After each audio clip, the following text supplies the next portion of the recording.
We have a PBA trade. Wami Chongson and Andreas Cahilig will go to the San Miguel Beermen. Samantalang ang mapupunta sa Terra Firma Jeep ay sina Terence Romeo at Vic Manuel.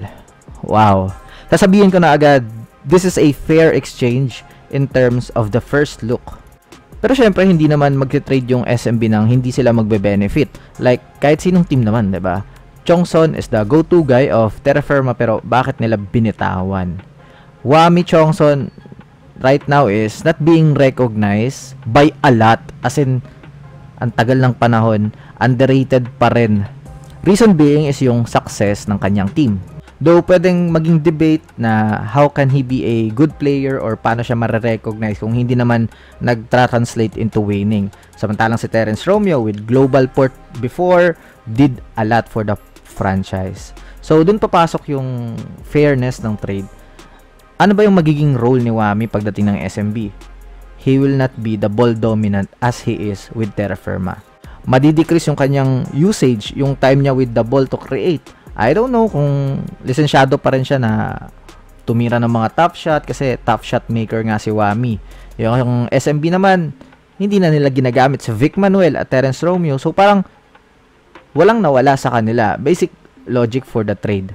Sayang lang no, yung loyalty ni Terence kasi 'di ba dapat magja-Japan siya pero inuna niya yung loyalty at utang na loob sa San Miguel Beermen.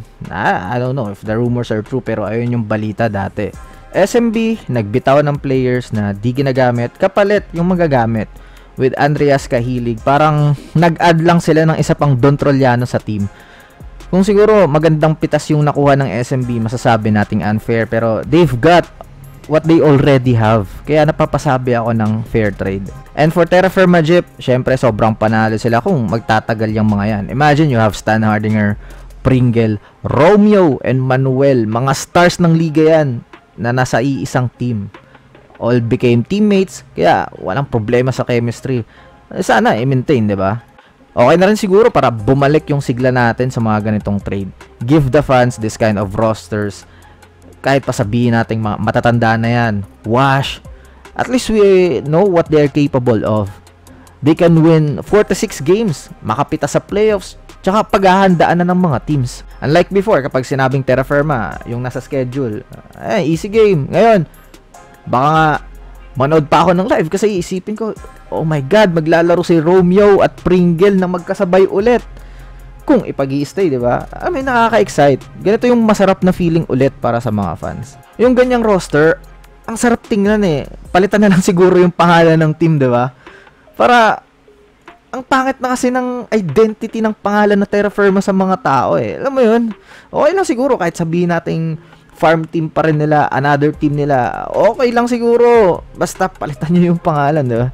Dalawang lapitin lang ng injury pero palag na talaga yung trade na yan. Kasi kapag tinanong natin ang lahat, who would you take? Romeo or Chongson? Manuel or Cahilig?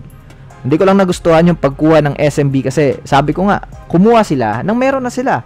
They are lacking of a good passing 4 with an outside shot. They could have get Aldrich Ramos instead of Cahilig. Pero kayo ba, anong tingin nyo sa trade na ito? Let me know all your thoughts in the comment section below. This is Aegon Hoops. See you in the next upload. Bye-bye.